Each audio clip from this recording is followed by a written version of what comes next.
महागाव विधानसभेच्या प्रचारादरम्यान स्टार महाराष्ट्र न्यूजचे प्रतिनिधी राम राठोड यांनी भारतीय जनता पार्टीचे ज्येष्ठ कार्यकर्ते महेश काळे यांच्याशी संवाद साधला। यावेळी त्यांनी बंजारा समाजाबद्दल मत व्यक्त केले आहे। पाहूयात ते काय म्हणाले। महाराष्ट्र प्रतिनिधी राम राठोड महेश काळे स्वभावाची मुलाखत घेतात असताना साहेब, सध्या भारतीय जनता पार्टीची परिस्थिती काय? या मतदारसंघात मागच्या 10 वर्षापासून भारतीय जनता पार्टीचा आमदार निवडून येतो आहे। मागच्या 10 वर्षापासून या भागामध्ये भारतीय जनता पार्टीने अतिशय चांगल्या पद्धतीने विकासात्मक कामं केली आहेत।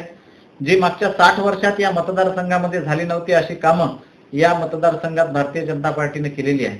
आज पोलीस प्रशासनाची पोलीस कार्यालयाची बिल्डिंग असो, पोलिसांचे क्वार्टर्स असो, शासकीय उत्तरवार रुग्णालय असो, बायपास असो, उमरखेड शहराचा जो बायपास आहे 361 जो नागपूर रत्नागिरी हायवे आहे तो नॅशनल हायवे असो, रेल्वेची कामं या भागात सुरू झालेली आहेत। हे सगळं बेसिक इन्फ्रास्ट्रक्चर, रस्त्याची कामं मोठ्या प्रमाणात या भागात सुरू झाली आहे।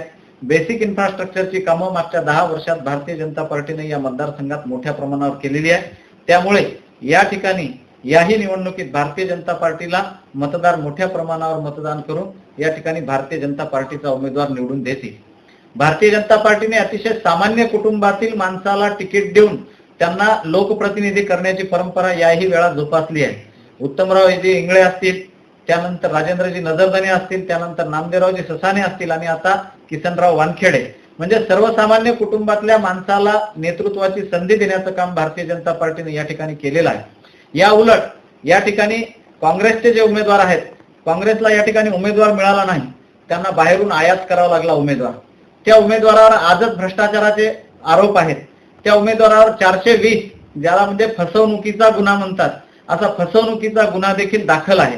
म्हणजे असा एकीकडे चारित्र्यहीन माणूस लोकांसमोर त्यांनी दिलेला आहे आणि एकीकडे वानखेडे साहेबांसारखा एक चारित्र्यवान माणूस आम्ही लोकांसमोर दिलेला आहे। वानखेडे साहेबांनी 25 वर्ष या भागात इरिगेशनच्या माध्यमातून एक इंजिनियर म्हणून या भागातील शेती आणि शेतकऱ्याची सेवा केली आहे। शेती आणि शेतकऱ्यांच्या समस्या त्यांना चांगल्या पद्धतीने माहीत आहेत आणि शासकीय सेवेत असताना कुठलाही डाग त्यांच्यावर लागलेला नाही। या उलट विरोधी उमेदवार हा भ्रष्टाचाराने बरबटलेला आहे। समृद्धी महामार्गामध्ये मोठ्या प्रमाणावर त्यांनी भ्रष्टाचार करून त्या ठिकाणची संपत्ती कमवून नंतर आता राजकीय स्थैर्य मिळवण्याचा प्रयत्न त्यांनी उमरखेड मतदारसंघामध्ये केलेला आहे।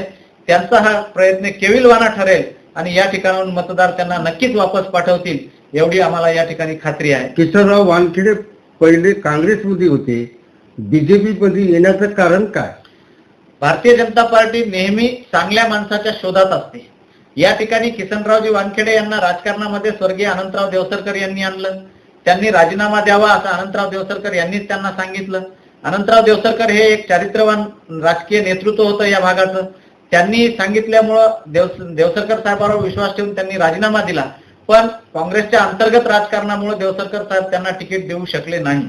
त्यांचं राहिलेलं स्वप्न या ठिकाणच्या सर्वसामान्य माणसाला पूर्ण करायचं आहे आणि त्यामुळं किसनराव वानखेडे सारख्या 3 निवडणुकीत त्यांनी सातत्यानं काँग्रेसला तिकीट मागितलं, पण तिन्ही निवडणुकीत तिकीट मिळालं नाही। तिकीट मिळालं नाही म्हणून आपण एकीकडे पाहतो की लोक पत्रकार परिषदा घेतात, लोक विरोधी उमेदवाराचं चारित्र्यहनन करतात, ज्या पार्टीने तिकीट दिलं नाही त्या पार्टी विरुद्ध आजवा तजवा बोलतात। पण किसनराव वानखेडे यांना 3 वेळा तिकीट मिळालं नाही तरी त्यांनी शांतपणे तो पार्टीचा निर्णय स्वीकारला आणि तो निर्णय स्वीकारून त्यांनी नंतर पार्टीचा राजीनामा दिला आणि 3 वर्षापूर्वी भारतीय जनता पार्टीत प्रवेश केला। प्रवेश केल्यानंतर त्यांनी बूथ लेवलच्या कार्यकर्त्यापर्यंत संपर्क केला। भारतीय जनता पार्टीमध्ये त्या माणसाला संधी मिळत असते की जो सातत्यानं लोकांमध्ये राहतो। किसनराव वानखेडे यांनी लोकांमध्ये राहण्याचं काम या ठिकाणी केलं, म्हणून भारतीय जनता पार्टीनं त्यांना काँग्रेसमधून आल्यानंतरही लोकांमध्ये असलेला माणूस म्हणून संधी दिलेली आहे। बंजारा समाजाचा महंत जो आहे बाबूसिंग महाराज यांना आमदारकी म्हणून दिलं डायरेक्ट म्हणून, तर त्यांचं मत काय? इथं उमरखेड विधानसभा महागाव विधानसभेच्या प्रचारासाठी येणार आहेत का? बंजारा समाजाचे महंत बाबूसिंग महाराज हे आजच या ठिकाणी मतदारसंघामध्ये येणार आहेत। त्या ठिकाणी निंगनूर जवळ त्यांचा एक कार्यक्रम आहे आणि चिल्ली इजाराला एक कार्यक्रम आहे। महागाव आणि उमरखेड तालुक्यात त्यांचे 2 कार्यक्रम आहेत। बंजारा समाज हा सातत्यानं मागच्या 1995 पासून सातत्यानं भारतीय जनता पार्टीच्या मागे राहिला।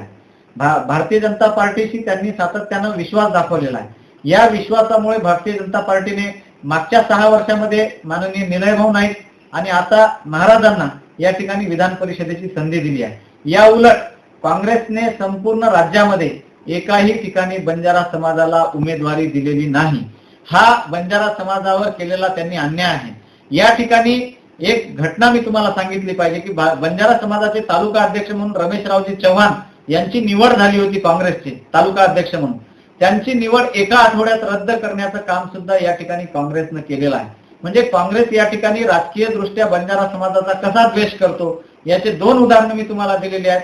एकीकडे महाराष्ट्रात एकही तिकीट दिलं नाही आणि एकीकडे रमेशरावजी चव्हाण यांच्यासारख्या एका निष्ठावान कार्यकर्त्याला केवळ 7 दिवसात त्यांचा दिलेला पदाचा निर्णय वापस घेतला आणि त्यांना पदावरून पायउतार केलं. हा या ठिकाणी बंजारा समाजाचा अपमान केल्याचे मी समजतो आणि समाज या गोष्टीची भावना नक्कीच मतदानाच्या माध्यमातून व्यक्त केल्याशिवाय राहणार नाही. धन्यवाद. 70 वर्षामध्ये देशाला स्वातंत्र्य मिळून बंजारा समाज हा दऱ्याखोऱ्यामध्ये राहणारा समाज आहे. हा समाज अतिशय मेहनती समाज आहे. या समाजाने नेहमी काँग्रेसला या ठिकाणी सहकार्य केलेलं आहे.